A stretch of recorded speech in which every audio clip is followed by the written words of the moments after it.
Hi, this is Dr. Paul, and we're talking with Dr. Garrett, Bode, chiropractic physician right here in Oldsmar, Florida. And the topic we're talking about today is how Dr. Bode helps spinal disc herniations. And Dr. Bode, you see quite a few spinal disc injuries, don't you? Absolutely. It's one of the most common things we see here at the office. Now, let me ask you, first of all, when somebody injures their disc, what exactly happens? An injured disc can be injured in a couple of different ways, by the misalignment of a vertebra or from a trauma, say a car accident, a whiplash type injury. But typically what's causing a disc injury is where the bones of the spine have shifted in such a way as they've caused a damage to the disc that resides between those two bones. Mm-hmm. Okay. Now, let's say that's the case. There's a disc injury. Okay. And what can you do to help it now? The best therapy that we have found is a type of therapy called spinal decompression. Spinal decompression is a type of therapy that removes the compressive forces on that disc to alleviate the pressure on it, and therefore allowing that decompression of that disc to alleviate the symptom. If you don't mind, walk me through. Let's say I have a disc injury, okay, and you're going to use spinal decompression on me. Okay, what are you going to do? What's going to happen? The first thing when a patient comes through is, most of the time when patients come through and they've had a disc injury for quite a while, they've usually had some type of radiological examination or something that gives us an exact level. But when they come through our door, the first thing we're going to do is do an evaluation. Once we determine that they are in fact a candidate for decompression, we'll take them back into the decompression room. Mm-hmm. From there, we put them onto a specific table that does a specific action to alleviate that disc. With decompression, what you're actually doing is pulling the spine apart in an axial position, meaning if you were using me as an example, it would be like pulling my head upward and pulling my waist downward. Okay, let's say I have the disc injury. How are you going to do that?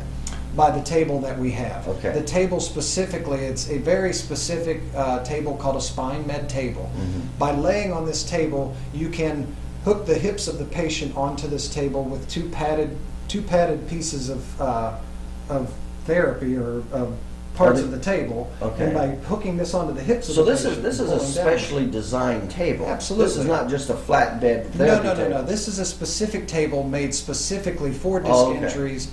And it's a very highly technical piece of equipment that's so been produced. let me understand. Am I laying face up or face down? You're laying face up. Okay, I'm face up, and I've got the support at my hips. Mm-hmm. Okay, now you have another strap that goes around the top of you. Okay. That point is to hold you in place, while the port that's on your hips, or the part that's on your hips, pulls downward. Okay. And by doing so, the top body is held in position, but the lower half of the body is being pulled downward. Okay. And in doing so, you take the pressure that is squeezing that disc together, creating all of that pain, and as you pull it apart, it gently pulls apart to alleviate that symptom. I was going to say, this is slow and easy, isn't it? Very slow and easy. Most of the patients, when we put on decompression, I go back to bring them off the table. Most of them are completely asleep because they're so relaxed. Mm-hmm. By pulling apart that table, and it does pull very gently, but by pulling apart, it alleviates that severe pain that patient is in, and helps to give them a more sense of relaxation and relief. Now, how do you know how much pressure to use to open that disc injury up? How much? There's a specific protocol for the table that we have. There are different types of decompression tables. When we purchased our table, we wanted to make sure that we found the table that we felt had not only the best technique, but also the latest technology that would give our patient the best chance for help. But in doing so, to determine how much weight, it's based upon the patient itself. And typical protocol is to take the patient's total weight, divide it by 4, and subtract 10 pounds. That's your starting weight. Okay. So if you have a 200-pound man, you divide that by 4. I got you. Take away. So that's where you kind of the start. And that's correct. And then go from there. Okay. Now let's say something goes wrong on the table. I don't like it. What happens? Every patient, when we put them on the table, they are left in the room by themselves on the table, but they are left with one very specific thing, and that is a kill switch. If anything on the table during the treatment begins to become uncomfortable or gets to the point where the patient feels it's not right, they can stop it themselves by simply hitting that button. It immediately shuts off that table without any further action at all. Does that happen very much? Do patients actually... Most of the time, patients, when I go back there, if they've hit the kill switch, they apologize. "Oh, doc, I'm sorry, I hit the button on accident." Oh, okay. I've yet to have anyone push it because they were actually having discomfort. So it is a very comfortable procedure. Absolutely. It's not only is it comfortable, but it's relieving the symptom while they're on there. So it's, and for a lot of patients, if you've had a disc injury, you know that unrelenting, constant pain. Yeah. When you get any relief, most of the patients, I'm fighting to pull off of the table. No, leave me here. Right. I feel, Right. So, well, that brings the next obvious question. When they come off to the table, wouldn't it just go back to where it was? for the longest time, this technology sat on the sidelines because of that very school of thought. Most people thought, well, yeah, you can pull it apart, but as soon as I stand up, gravity's going to affect me again and compress me together. What they have found through the research and the studies, where you find someone finally took the step to develop the table and do it, and did the studies, and what they have found is that does not occur. I've had probably 30 patients on our table in the course of the last 2 years. I've only had one patient that returned that said some of their symptoms returned. By putting them on the table for 2 or 3 more visits, their symptoms disappeared again. We have yet to have them come back into the office.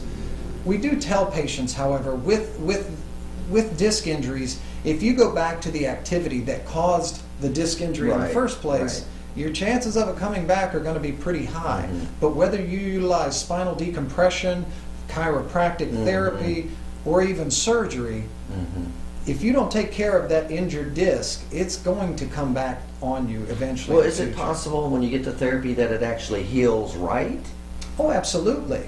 It can heal properly, and when it does heal properly, it becomes a permanent fix. Okay. And decompression is meant to be a permanent fix, not just a temporary relief or therapy. It is actually a treatment meant to fix the problem on a permanent basis.